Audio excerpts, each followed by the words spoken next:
Muy buenos días, hermanos. Que el Señor les bendiga a todos y los guarde, dándole gracias a Dios por un día más de vida y agradeciéndoles a ustedes la sintonía a través de las diferentes redes sociales. Hoy vamos a tener como estudio el último de los dogmas, que es el dogma de la Asunción de María en cuerpo y alma al cielo. Eh, es un tema muy bonito, se las trae, es un tema precioso, ¿verdad? Es un tema que de verdad hay que ponerle bastante atención, puesto de que es un tema muy polémico, muy cuestionado, y tiene además pues muchos elementos que la gente pues necesita comprender mejor sobre el dogma de la Asunción de María al cielo.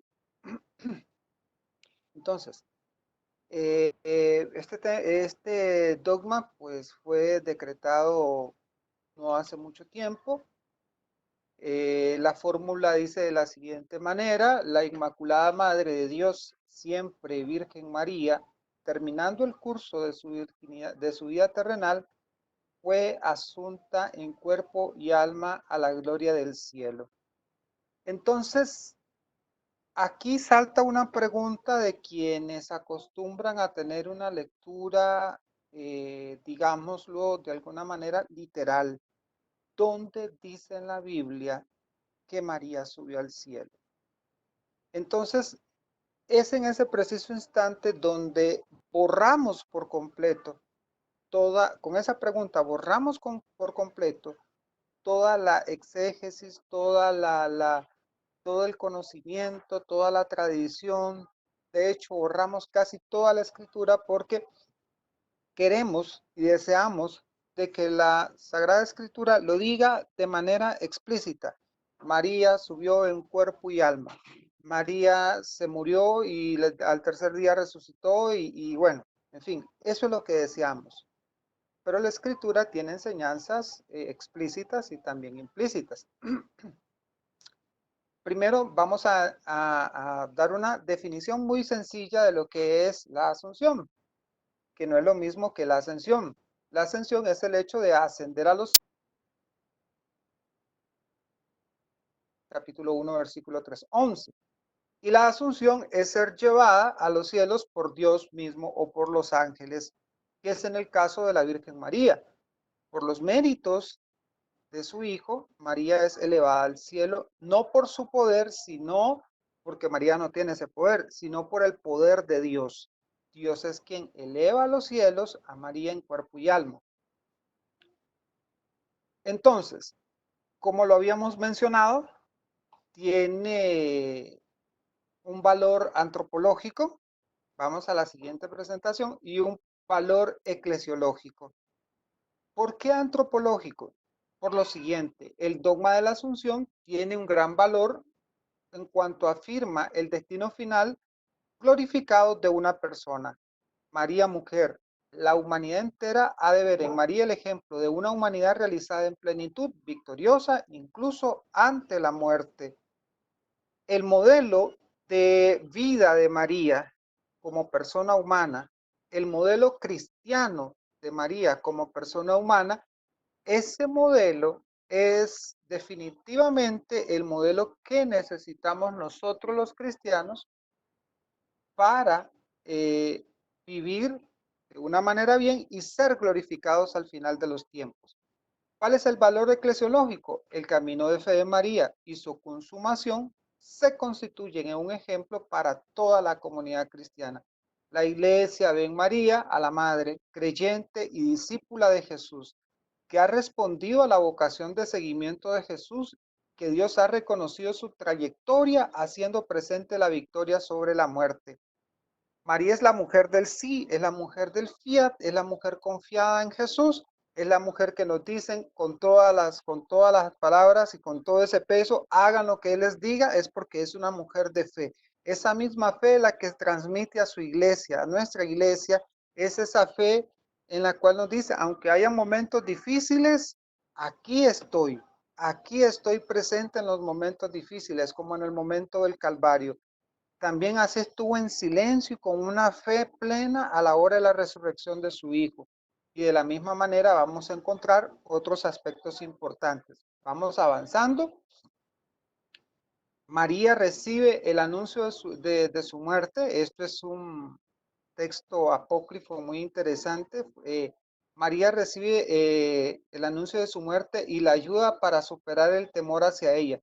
Se reúnen todos los apóstoles alrededor de su lecho. La Virgen muere de muerte natural. Hay una intervención judía hostil durante el entierro. Una vez que es sepultado el cadáver, resucita y es llevada al paraíso. ¿Dónde extraemos este pequeño texto? Este texto lo estamos extrayendo de un documento que se llama Transitus Mariae. Es un texto que nos cuenta cómo se dio la situación. También tenemos por ahí un texto ay, se me fue el nombre. Ahorita se los digo. Y en ese texto nos relata algo muy hermoso. Nos dice de que María se encontraban alrededor todos los discípulos, a ella la prepara un ángel, se la lleva a una habitación aparte y ahí le explica cómo va a ser todo. María se cambia de ropa, se recuesta en su cama y ella queda fallecida.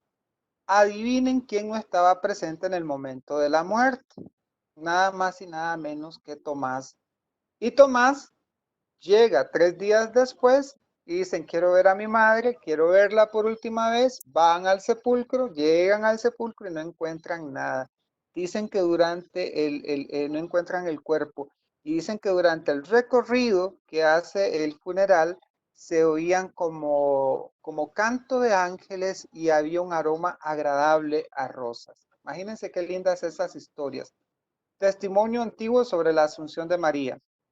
Por ejemplo, tenemos a Teocteno, obispo de Libia, afirma en un sermón fechado entre los años 550 y 650 la asunción de María en cuerpo y alma al cielo. Germán de Constantinopla también tiene un texto en el que habla de la incorruptibilidad del cuerpo de María, su pervivencia, glorificación e inmortalidad. Y también tenemos al patriarca Modesto de Jerusalén, que da también un testimonio sobre la asunción de la Virgen María al cielo. Este documento que van a ver ustedes, pasamos a la siguiente presentación. En este documento que van a ver ustedes, hermanos, este es el documento más antiguo que habla sobre sobre la asunción, da testimonio sobre la asunción. Es un documento antiquísimo y este es el famoso documento Transitus Mariae, que habla cómo los judíos temían de que los discípulos se robaran el cuerpo de María y hubo un enfrentamiento, hubo una situación muy complicada con los judíos de esa época, puesto que ellos recuerden que ya estaban en ese proceso de persecución con los cristianos. Muy bien, ahora sí, entremos un poquito ya más en materia. ¿Cuál es la clave para entender este dogma? La clave es la tradición de la iglesia. La clave es la misma tradición que hace posible que la Sagrada Escritura se haya realizado, digámoslo, valga la redundancia, se haya puesto por escrito. La misma tradición que definió muchas doctrinas en las cuales hoy siguen vigentes. Vamos a poner un ejemplo, por ejemplo, que el Espíritu Santo sea una persona. ¿Quién lo define? La tradición. Que la revelación pública terminara en el Apocalipsis. ¿Quién lo definió? La tradición, puesto que son los que tienen la autoridad para definir qué es doctrina, ¿verdad? La tradición. Esa tradición pues viene de los apóstoles. Vamos a ver entonces algo muy importante. Recuerden de que en ocasiones anteriores y en temas anteriores yo les había dicho lo siguiente. Recuerden la palabra mujer. La palabra mujer es determinante en la Sagrada Escritura. Es determinante para referirnos a María. Vamos a hacer todo un comparativo las veces que la palabra mujer aparece. La palabra mujer aparece en Génesis 3:15 cuando está la serpiente, la mujer y el Mesías prometido. En el Evangelio de Juan, capítulo 2, versículo 3, la mujer en las bodas de Canaán es María. En Gálatas 4:4, cuando habla Pablo de la plenitud de los tiempos, Dios envió a su hijo nacido de mujer y bajo la ley, recordando de que Pablo perfectamente bien sabía cuál es el nombre de esa mujer. Esa mujer es María. Pablo era amigo de Lucas, ambos llegaron a Jerusalén, platicaron con Pedro, se reunieron con los apóstoles y obviamente conocieron a María. Y recuerden de que Lucas es el que escribe el libro de los Hechos de los Apóstoles y aparte de escribir ese libro, también es el escritor del Evangelio de Lucas, que es el que nos cuenta o nos hace una cronología de la infancia de Jesús. Por lo tanto, hay un conocimiento del nombre de esa mujer y esa mujer es María. Pero Pablo decide utilizar el título de mujer. Juan capítulo 19, versículo 26, también encontramos a Jesús al ver a su madre. Ojo, Jesús ve a su madre y al discípulo amado. El evangelista es muy claro. Jesús ve a su madre y al discípulo amado, pero ahora dijo a la madre, mujer. ¿Por qué no le dijo madre? No, le da su título. Mujer, ahí tienes a tu hijo. Isaías 7:14 dice que la señal es la virgen embarazada que dará luz al Mesías. María es esa virgen. María es, en ella se cumplen todas esas referencias que vienen desde el Antiguo Testamento que solo se cumplen en María. ¿Por qué hacemos esta referencia? Muy bien, vamos adelante. ¿Por qué hacemos esta referencia? Tenemos que irnos al libro del Apocalipsis capítulo 12, versículo 1. Apareció en el cielo una gran señal, una mujer vestida de sol, con la luna bajo sus pies y una corona de dos estrellas sobre su cabeza. Apocalipsis capítulo 12, versículo 2. Está embarazada y grita de dolor porque ha llegado la hora de dar a luz. Entonces, hermanos, desde ahí empezamos a ver la palabra nuevamente de mujer. Una mujer vestida de sol. Ahora esta mujer va a dar a luz a un hijo. Grita de dolor. Isaías 14. ¿Qué continúa? Vean qué interesante. Los mismos personajes que tenemos en el Génesis van a aparecer ahora en el último de los libros. La promesa de que Dios hace de que va a haber enemistad entre esta mujer y el dragón se vuelve a hacer patente, se vuelve a poner en el plano y en un plano ya de un enfrentamiento frontal, de un enfrentamiento definitivo. Apareció también otra señal, un enorme dragón rojo con 7 cabezas y 10 cuernos, y en las cabezas 7 coronas.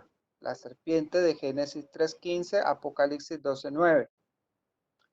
El dragón se detuvo delante de la mujer que iba a dar a luz para devorar a su hijo en cuanto naciera. Pondré enemistad entre ustedes, entre su descendencia y mi descendencia. No hay una relación entre María y el pecado. No hay una relación entre la serpiente y María. Son enemigos declarados, profetizados por Dios, porque recordemos que el protoevangelio así nos lo dice, que Dios le dice a la serpiente que pondré enemistad entre ti y la mujer, entre su descendencia y entre tu descendencia y su descendencia. Hay una enemistad marcada, clara, profetizada por Dios. Apocalipsis 12:5, y la mujer dio a luz a un hijo varón que ha de gobernar a todas las naciones con vara de hierro, pero su hijo fue arrebatado y llevado ante Dios y su trono. Hermanos, este texto lo vamos a entender muchísimo mejor para los que están llevando el curso del estudio del libro del Apocalipsis. Vamos a comprender muchísimo mejor que cuando le hacemos una referencia mariana, y ahí es donde nosotros podemos ver la ascensión de la Virgen María. A la mujer se le dan las dos alas grandes del águila. Continuamos. ¿Alguien tenía una pregunta?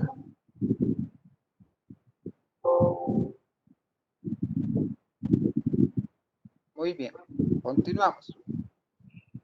¿Qué dice ¿cómo lo explica la iglesia y cómo lo enseña nuestra Santa Madre Iglesia? Lo explica de la siguiente manera. La serpiente, el dragón, se lanza en persecución de la mujer, pero no consigue alcanzarla. La nueva Eva, llena de gracia del Espíritu Santo, es preservada del pecado y de la corrupción de la muerte. Concepción Inmaculada y Asunción de la Santísima Madre de Dios, María siempre Virgen.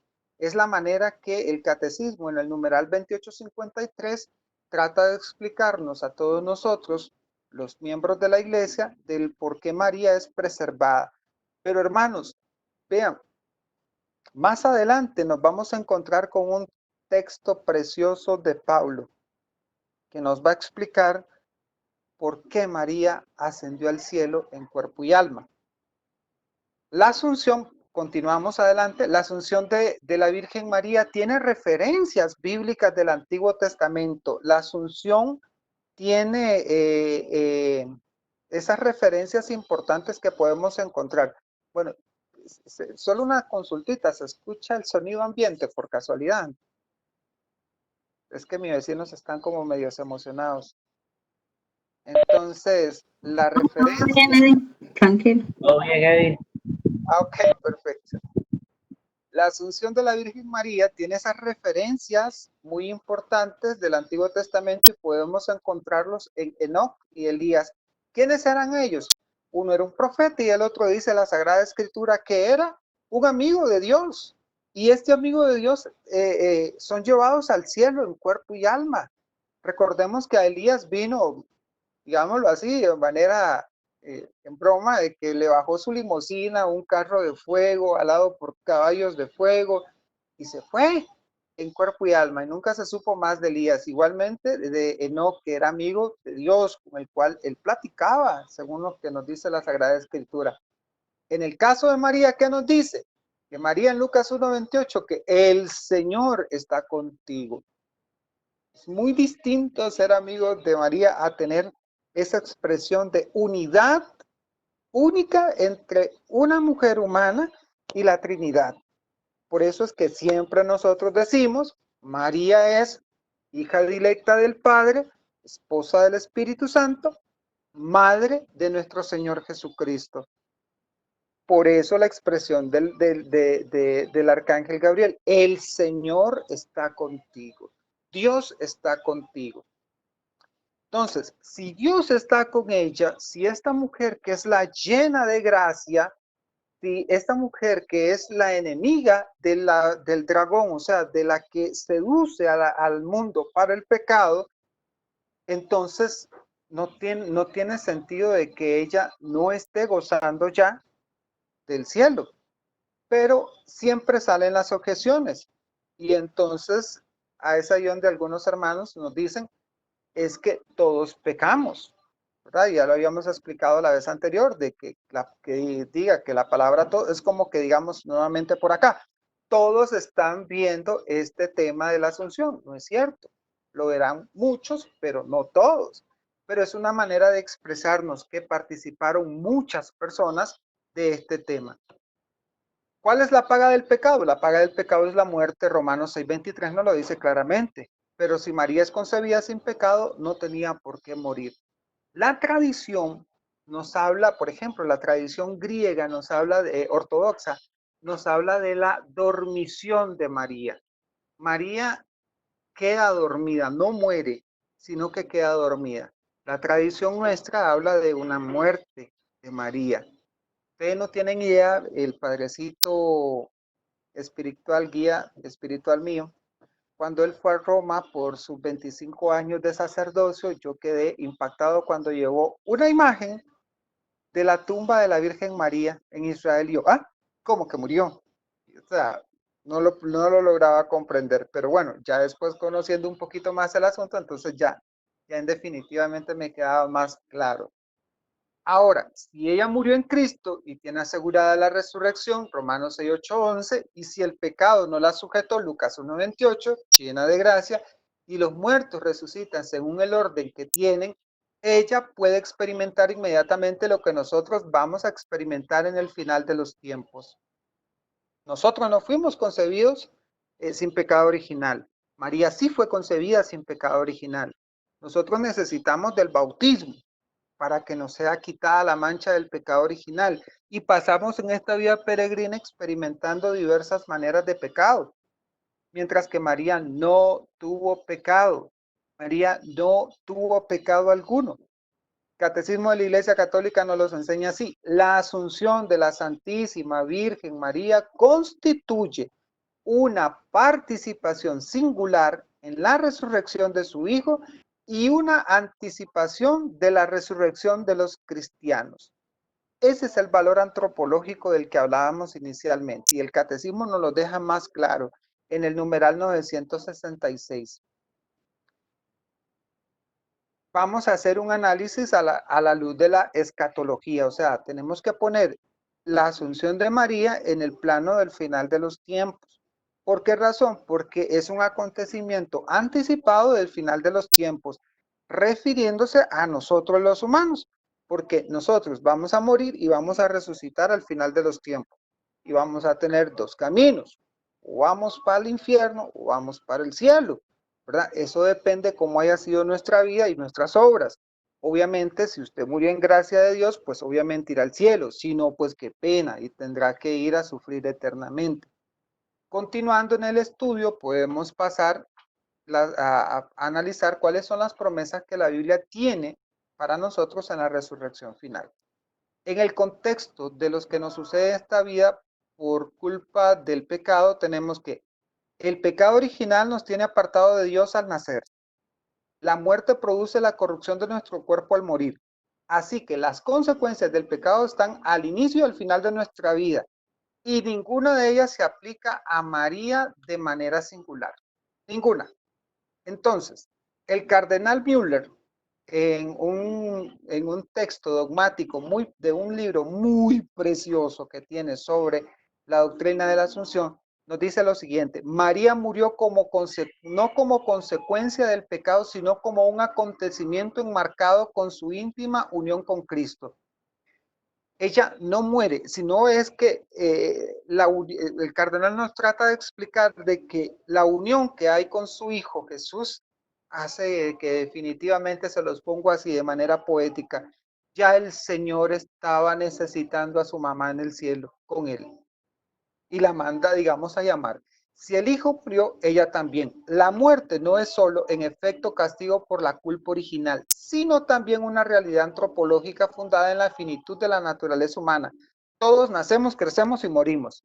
Es algo humano que guía el proceso evolutivo de la libertad finita bajo la modalidad de su consumación. Visión eterna de Dios. De Dios venimos, a Dios vamos. Esta vida es peregrina, es pasajera. Una vez que muramos, tenemos otra vida que es vida eterna o muerte eterna. Así de fácil. O en palabras de Juan Pablo II, cualquiera que haya sido el hecho orgánico y biológico que desde el punto de vista físico le haya producido la muerte, puede decirse que el tránsito de esta vida a la otra para María fue una maduración de la gracia en la gloria, de modo que nunca, mejor que en ese caso, la muerte pudo concebirse como una dormición. Juan Pablo II se inclina más a la tradición ortodoxa.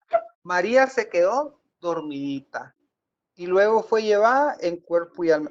Recuerden solo me acuerdo de Nacianceno, qué barbaridad conmigo, ando mal de memoria. Solo de esa unidad, el ángel explica a María cómo va a ser su muerte. Entonces, digamos que que le dijo que iba a dormirse, a quedarse dormidita. Algo precioso, algo bonito. Una muerte muy bonita. Continuamos. Entonces, dice que no podríamos encontrar una persona que haya estado más íntimamente unida a Cristo que su madre. Y ahí se aplican bien las palabras de San Pablo. Ahora, si nos metemos con San Pablo, vamos a Romanos 8, 6, 11. Dice lo siguiente: pero si hemos muerto con Cristo, creemos que también viviremos con Él. Sí. Recuerden que la promesa es de que quien vive en la gracia, pues obviamente va a compartir el reino de Dios. Sabemos que Cristo, después de resucitar, no muere más porque la muerte ya no tiene poder sobre él. Él vence a la muerte, él es la primicia de derrotar al pecado y derrotar a la muerte.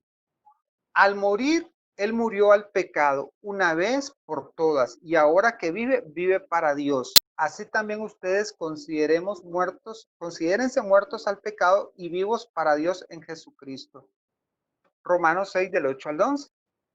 Entonces, Pablo nos empieza a trazar la ruta de cómo va a ser la resurrección de nosotros. Usted murió en gracia de Dios, usted va a tener una participación en el reino de Dios y usted ya no va a tener parte del pecado, ya no hay ninguna relación porque usted va a ser eh, glorificado como fue glorificado Jesucristo. Cristo es esa primicia de la resurrección de todos nosotros. De este modo, la glorificación corporal de María es algo en plena consonancia con la Escritura. Los muertos resucitarán con un cuerpo glorificado. Si ellos que estuvieron sujetos a la muerte lo hacen, con mayor razón la Santísima Virgen María lo puede hacer. ¿Cuándo? Primero que todos. Claro, Jesucristo es la primicia de todos los hombres, de toda la humanidad, de vencer y derrotar al pecado.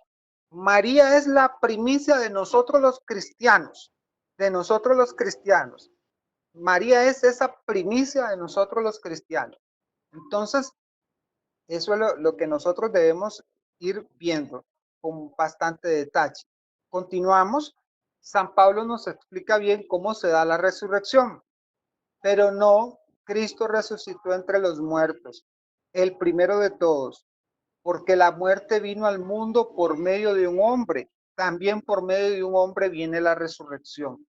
En efecto, como todos mueren en Adán, así también todos revivirán en Cristo, cada uno según el orden que le corresponde. Cristo el primero de todos, luego aquellos que estén unidos a él en el momento de su venida. Ay, hermanos, Pablo nos habla de la gracia en 1 Corintios 15, 20, 23. Pablo nos habla de esa gracia, que quienes estamos en gracia vamos a ser los primeros. Pero qué mayor gracia la que tenía su mamá María. Su madre María es la relación más íntima que puede existir entre Dios y una mujer humana como María. Continuamos. Esta cita se convierte en clave porque muestra que cada quien resucitará en un orden. Así que hay un orden en la resurrección. Pablo nos indica cuál es el orden, porque la señal dada, ojo lo que nos dice, porque la señal dada por la voz del arcángel y al toque de la trompeta de Dios, el mismo Señor descenderá del cielo. Entonces, primero resucitarán los que murieron en Cristo.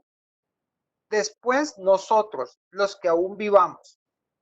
Los que quedemos seremos llevados con ellos al cielo, sobre las nubes, al encuentro con Cristo, y así permaneceremos con el Señor para siempre. Primera de Tesalonicenses, capítulo 4, versículo 16 al 17.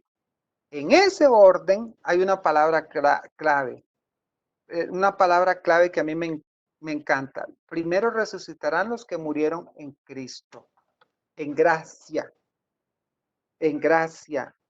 Los que la han pulseado, ¿verdad? Los que, digamos, ya están santificados. Es importante ver que San Pablo ya mostró que la resurrección se da según orden que se tenga, y primero serán los que murieron en Cristo. María murió en Cristo. Llena eres de gracia. María es la llena de gracia, la plenitud de esa gracia. María es que definitivamente la señal de lo que vamos a vivir nosotros. Y María es el ejemplo de fe y de gracia que debemos de seguir nosotros. Ahora, si ella murió en Cristo y tiene asegurada la resurrección, Romanos 6, 8, 11, y si el pecado no la sujeta, Lucas 1, 28, por ser la llena de gracia, y los muertos resucitan según el orden que tienen, ella podía experimentar inmediatamente lo que nosotros experimentaremos al final de los tiempos. No tiene sentido hacer esperar a su madre. No, porque la llena de gracia ya está con su hijo en el cielo. Nosotros sí, porque nosotros es diferente nuestra vida. No fuimos concebidos sin pecado. No tenemos los atributos que María tuvo. Y la relación de nosotros con Dios tiene altos y bajos, porque nosotros tendemos a la concupiscencia, tendemos hacia el pecado.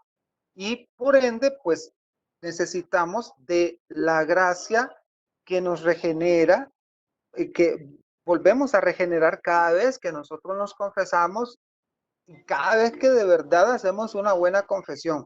Ni siquiera es cada vez que nos confesamos, porque tenemos que ver si de verdad hicimos una buena confesión, siguiendo todos los pasos que la iglesia nos sigue para no pecar más. Pero a veces nosotros redundamos en los mismos pecados. Muy bien, vamos, para concluir, decimos lo siguiente, que la anunciación de la Santísima Virgen constituye una participación singular en la resurrección de su Hijo y una anticipación de la resurrección de los demás cristianos. Entonces, podríamos alegar que ¿por qué María tendrá ese privilegio anticipado a nosotros? La respuesta es sí, por lo siguiente. Si fueron personas pecadoras como Enoc y Elías, con mayor razón María, en virtud de la gracia concedida por Dios. O sea, la gracia que María tiene, no la tiene ningún hombre. Lo que representa María en la vida de Jesucristo, no la tuvo ningún hombre. María estuvo presente en los momentos más determinantes de la vida de Jesús, en los momentos más claves de la vida de Jesús. María estuvo en su sí al plan. María estuvo en el momento de su nacimiento. María lo presenta al mundo.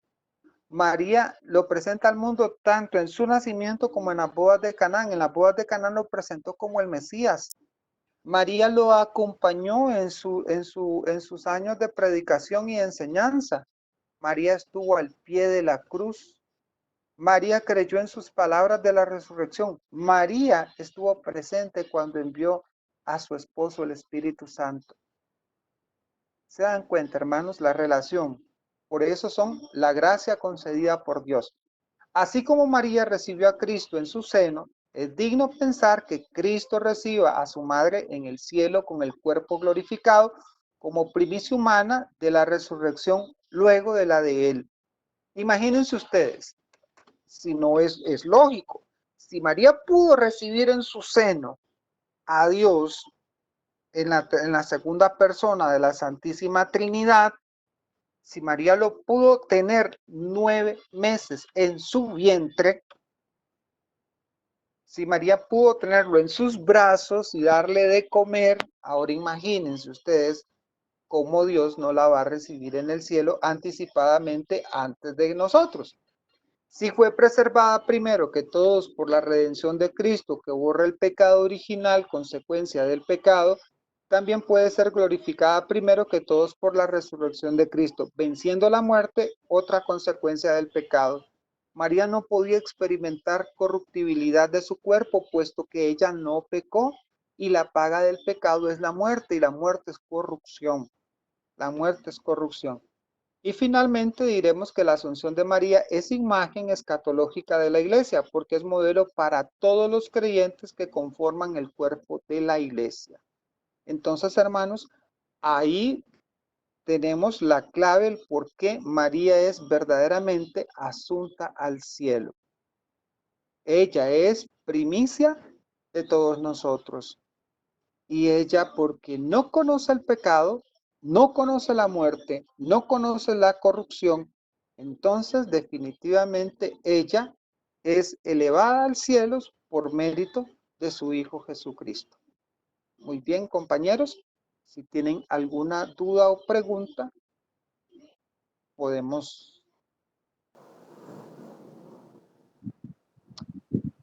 Muy bien, hermanos, hemos concluido el día de hoy, como siempre, exhortándolos a que continuemos formándonos para crecer en espiritualidad y para crecer en el conocimiento de la sana doctrina de la Iglesia Católica. Agradecerles a todos ustedes su sintonía en las diferentes redes sociales y invitarlos a todos, ¿verdad?, a que nos acompañen la próxima semana en el cual vamos a abordar el tema de María, Arca de la Nueva Alianza. Es un tema preciosísimo, es un tema que definitivamente va a valer la pena poder conocer sobre María como Arca de la Nueva Alianza. A todos les deseo que pasen una linda semana, una semana bendecida en Cristo y en compañía de nuestra Madre Santísima. Muchas gracias.